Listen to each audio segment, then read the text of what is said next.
So, welcome to day 5 of Meditations for Mortals with me, Lindsay Milner. This is Oliver Burkeman's book, Meditations for Mortals, a 4-week guide to doing what counts. And day 5 is about too much information on the art of reading and not reading.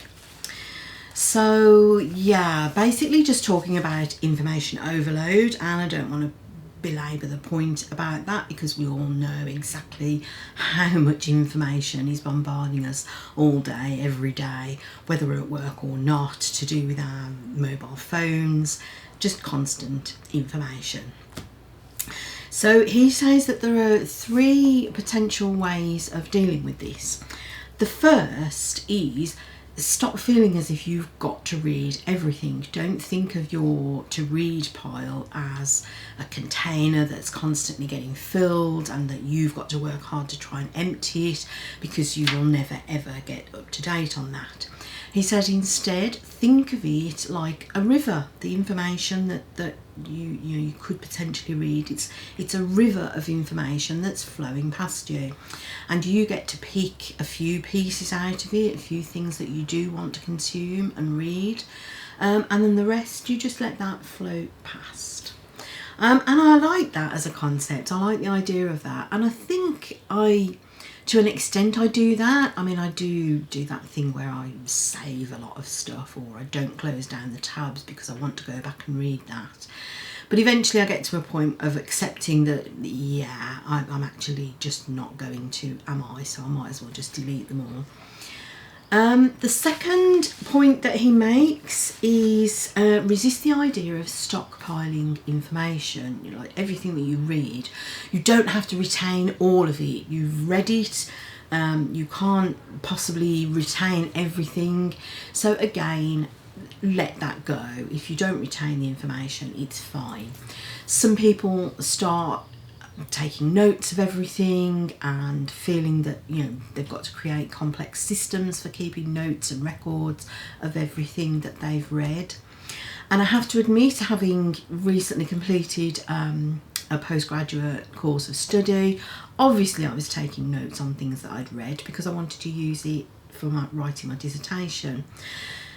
Because I regularly talk about books that I've read and the content that's in those books, again, I do take notes, but I also get the point that you can't retain everything, and I do sometimes read books without taking notes. He does say that part of the problem is if you take notes of everything, that's kind of ruining your enjoyment of the book. And then you feel like, oh, you've got to set up to take notes. You create a barrier to reading, so you don't actually read as much anyway.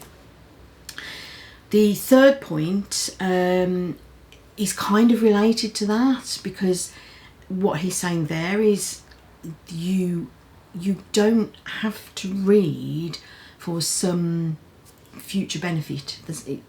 You don't have to read for some purpose other than just the purpose of the fact that you enjoy reading. So just read something. He says that consuming activity it's a present moment activity. It's not something that you have to do and retain that information for the future.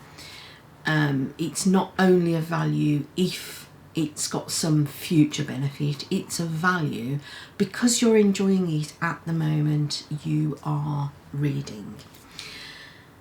And again, as somebody who doesn't read very much in the way of fiction, I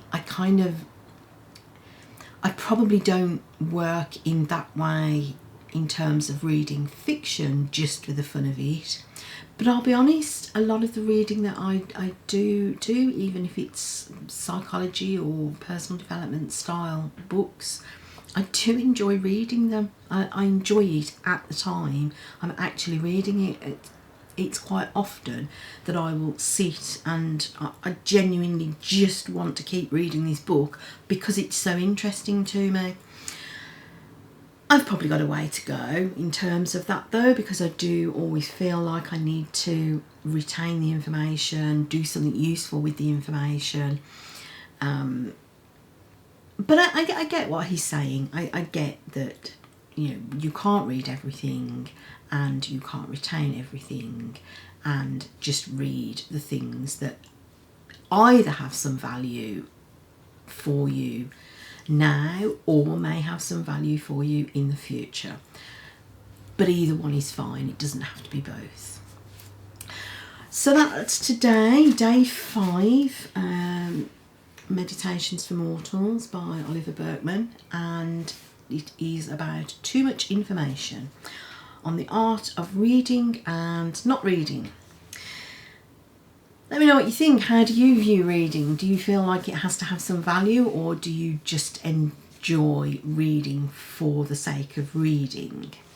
I'd love to see your comments, and I will see you again tomorrow for day 6. Bye.